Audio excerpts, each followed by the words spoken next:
Bonjour à tous et bienvenue dans cette nouvelle vidéo dans laquelle nous allons revoir l'impact d'une politique budgétaire restrictive, mais cette fois-ci avec le cadre ISLM. Donc vraiment, c'est la question type examen qui peut tomber.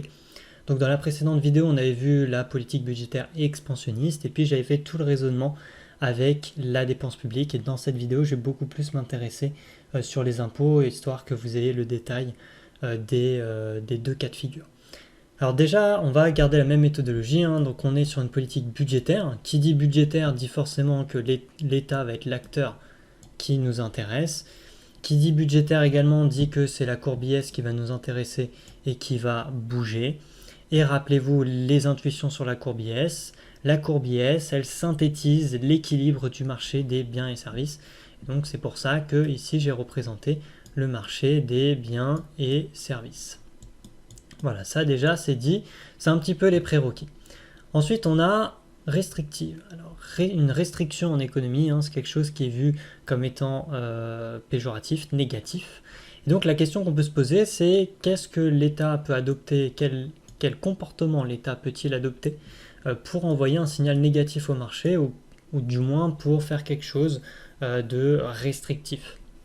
Alors l'État il peut jouer sur plusieurs variables macroéconomiques et notamment la dépense publique et le taux d'imposition.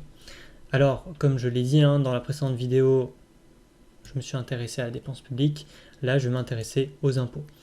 Pour faire une restriction, l'État peut baisser les dépenses publiques, donc il injecte moins d'argent dans l'économie et donc ça crée une restriction parce qu'on a moins d'investissement public tout simplement.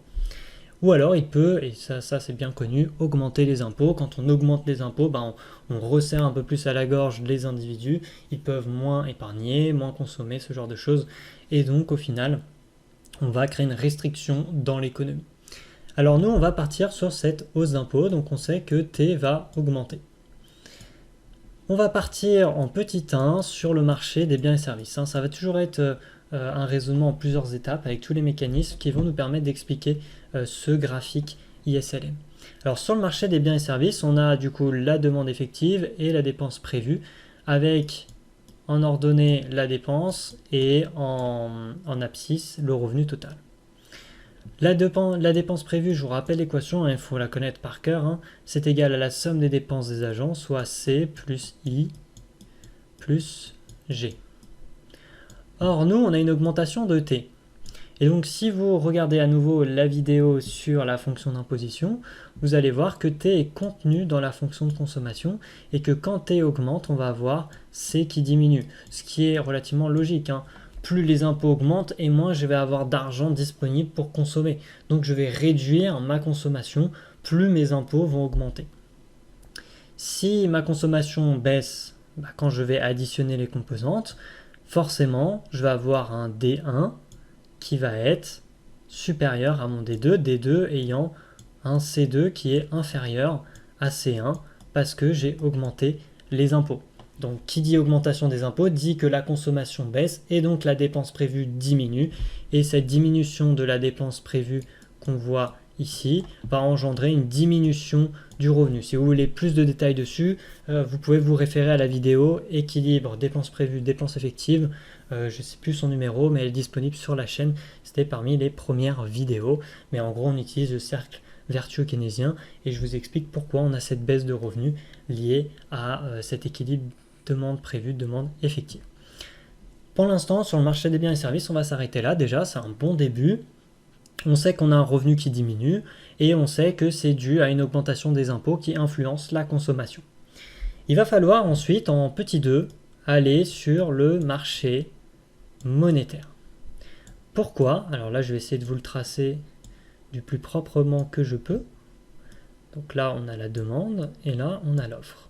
Offre de monnaie et la demande de monnaie qui dépend de Y et du taux d'intérêt. Là, on a le taux d'intérêt en ordonnée et le revenu,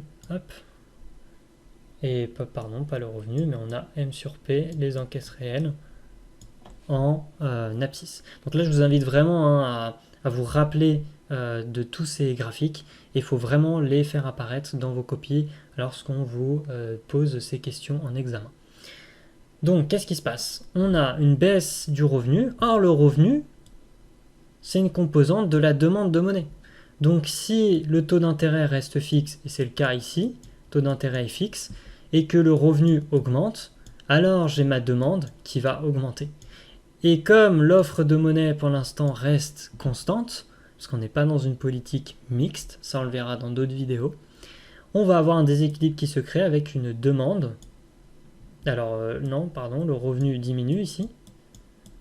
Le revenu diminue, donc la demande va se décaler ici, elle va diminuer. Hop, c'est pas très propre, mais on comprend.